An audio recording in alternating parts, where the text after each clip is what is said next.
Yet another film that got panned for being too scary, Honey, I Shrunk the Kids. And yeah, again, I'm not gonna act like I don't see where they're coming from. Everything in this movie is huge, gigantic, and trying to kill you. It's totally understandable. But again, I think a lot of critics really underestimate how much kids could take because this movie was a big hit, and audiences loved it. Not only did it have a lot of impressive sets and some damn good effects at the time, but it had some funny side characters and an okay cast of main characters. It was a great big budget version of something that we've seen plenty of times before, but not quite to this scale.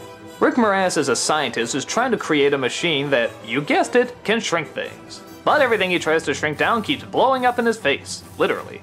But that all changes when the neighbor's kid accidentally knocks a baseball into the machine, which figures out was the missing element. So both the neighbor's kids and the scientist's kids all get shrunken down. They get taken out with the trash and all they have to do is cross the backyard in order to get home. Only now, the backyard is a jungle. They come across everything. Bees, ants, lawnmowers, sprinklers, everyday little mundane things are now psychotic killers trying to destroy them.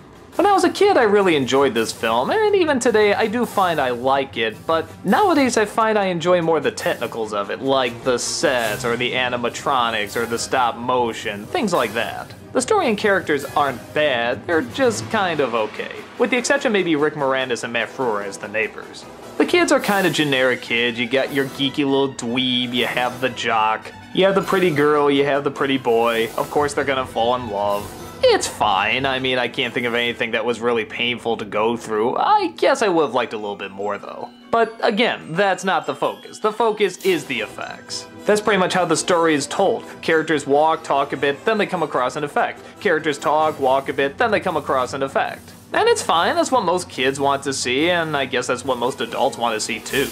But in terms of character, I did find I enjoyed the stuff with Rick Moranis and the neighbors a lot more. That's where the main comedy seemed to come from. Everything else sort of falls into the wouldn't it be neat category. Not that these characters are bad, but you don't care as much what happens to them as much as, hey, wouldn't it be cool if I was there?